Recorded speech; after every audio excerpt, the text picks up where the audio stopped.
Dans cette vidéo-ci, ainsi que dans les suivantes, nous allons moins nous focaliser sur les traitements, mais revenir plus nous focaliser sur les données. Comme vous le savez, dans un langage de programmation, les données sont représentées par des variables. Et en C++, les variables sont typées. À ce stade du cours, nous avons surtout présenté les types int pour représenter des nombres entiers, le type double pour représenter des grandeurs réelles, puis nous avons aussi évoqué le type bool pour représenter des valeurs de vérité.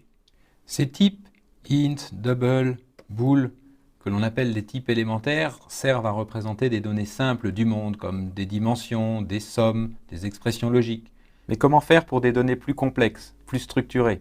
Comment sont par exemple représentés dans le programme qui gère le cours que vous êtes en train de regarder les âges des différents étudiants? Un autre exemple, si on avait un programme qui doit gérer des statistiques sur la population, comment seraient représentées ces statistiques? Comment seraient représentés ce que l'on appelle donc des tableaux? Ou, dans le cas des statistiques, comment serait même représentée une personne dans ce programme? C'est ce qu'on appelle une structure de données. Ou même, comment représenteriez-vous simplement le nom d'une de ces personnes? Avec les types que l'on a vus jusqu'à maintenant, vous ne sauriez pas le faire. Cette séquence vidéo va s'intéresser aux tableaux. Nous verrons plus tard dans d'autres séquences vidéo comment représenter les chaînes de caractères et puis comment représenter des structures, comment représenter une ligne dans ce tableau. Mais commençons donc par les tableaux. Supposons que l'on veuille créer un programme de jeu et que l'on ait à gérer donc le score des joueurs. On voudrait par exemple que pour les différents joueurs, on puisse afficher leur score et puis par exemple afficher leur écart au score moyen. Comment procéderions-nous? Commençons modestement par nous intéresser à un programme qui aurait 2 joueurs. Donc ce que l'on ferait, bien sûr, c'est que l'on introduirait une variable de score pour chacun des 2 joueurs. Donc disons typiquement que les scores sont ici des entiers, que l'on initialiserait avec une certaine fonction ici, avec l'appel, le retour de l'appel d'une certaine fonction qui calcule le score. Donc on ferait le calcul du score comme ceci pour le premier joueur, le calcul du score pour le deuxième joueur avec les paramètres associés au deuxième joueur.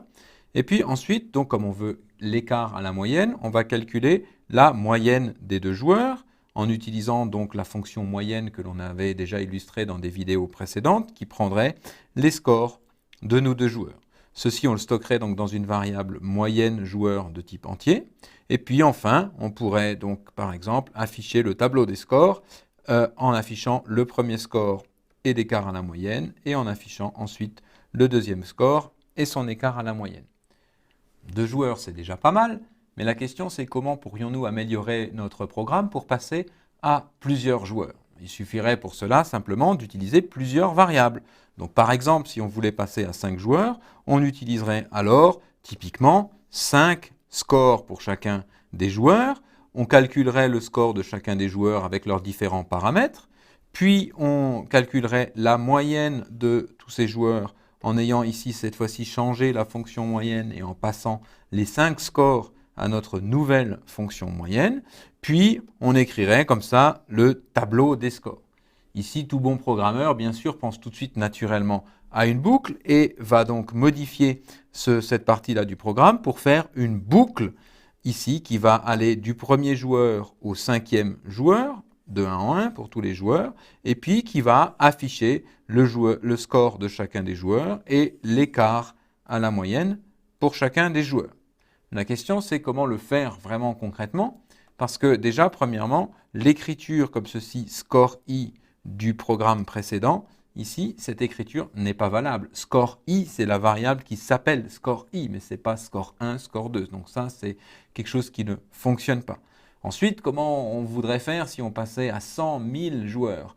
Ça deviendrait très vite fastidieux d'écrire 100 variables, de modifier la fonction moyenne pour prendre 100 paramètres. Donc c'est juste simplement impossible pour un programmeur normal. Enfin, comment faire même si le nombre de joueurs n'est pas connu au départ? Vous ne sauriez pas si vous devez mettre 5 joueurs, 2 joueurs, 10 joueurs. La réponse à toutes ces questions est la même, c'est l'introduction d'un nouveau type, d'un type tableau. Je vous donne juste en guise de préambule la version avec un tableau du programme du score des joueurs, mais bien sûr nous allons détailler tout ceci dans la suite de cette séquence vidéo.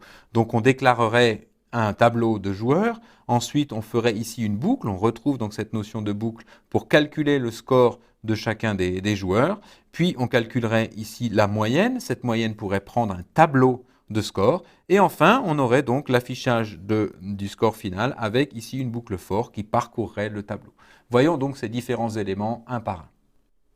Commençons par la notion même de tableau.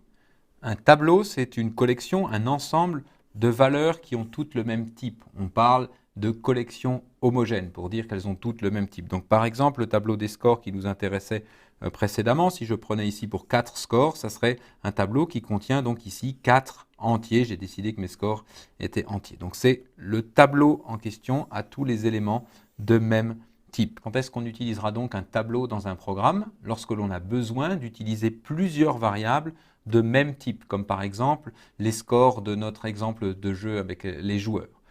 En C++, on peut faire des tableaux de n'importe quel type, des tableaux d'entiers, des tableaux de double, on peut faire des tableaux de n'importe quel type à disposition, des tableaux de boules et même, une fois qu'on aura donc ce nouveau type tableau, des tableaux de tableaux.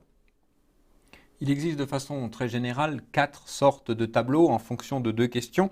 Est-ce qu'on connaît avant d'utiliser le tableau, au moment où on écrit le programme, la taille du tableau à utiliser, oui ou non? Et est-ce que cette taille, une fois connue, peut varier ou est fixée?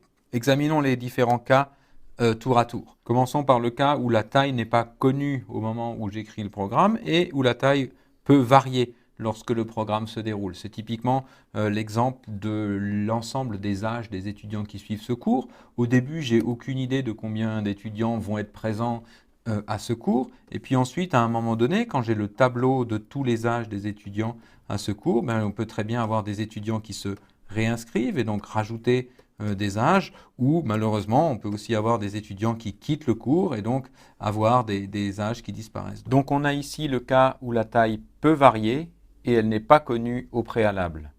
Illustrons maintenant juste l'extrême inverse, où on suppose que la taille est connue a priori et qu'elle ne peut pas évoluer. C'est typiquement, si vous voulez faire un programme d'algèbre linéaire, si vous avez un vecteur qui est en 2D, vous savez qu'un vecteur en 2D, il a 2 coordonnées tout le temps, et donc ce sera tout le temps un tableau avec 2 nombres représentant les coordonnées x et y. La taille est connue a priori, elle vaut 2, et la taille ne changera pas, elle vaudra toujours 2.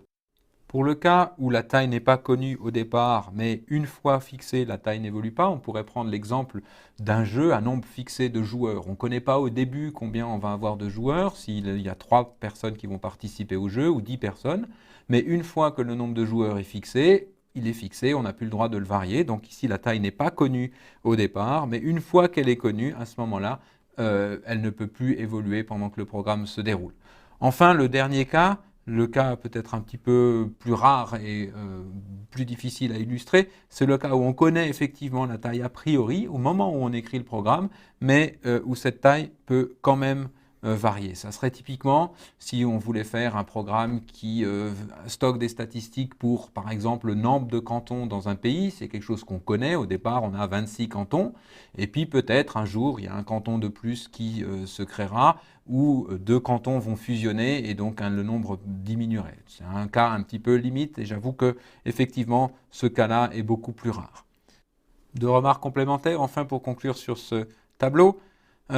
Remarquez d'abord que si on sait faire des tableaux à taille non fixée et qui peut varier, alors on peut évidemment avec ces tableaux faire tous les autres. Ça, c'est une première remarque. Et puis ensuite, deuxième remarque, c'est que pratiquement aucun langage de programmation n'offre les 4 variantes. D'ailleurs, en C++, on n'a que 2 types de tableaux qui sont représentés. On va avoir ce qu'on appelle les tableaux dynamiques, représentés par le type vector, et puis les tableaux, ce qu'on appelle statiques ou de taille fixe, qui sont depuis C++ 2011 représentés avec le type array ou alors avec un ancien type qui est hérité de l'ancêtre du C++, qu'on appelle le C, donc les tableaux à lacets.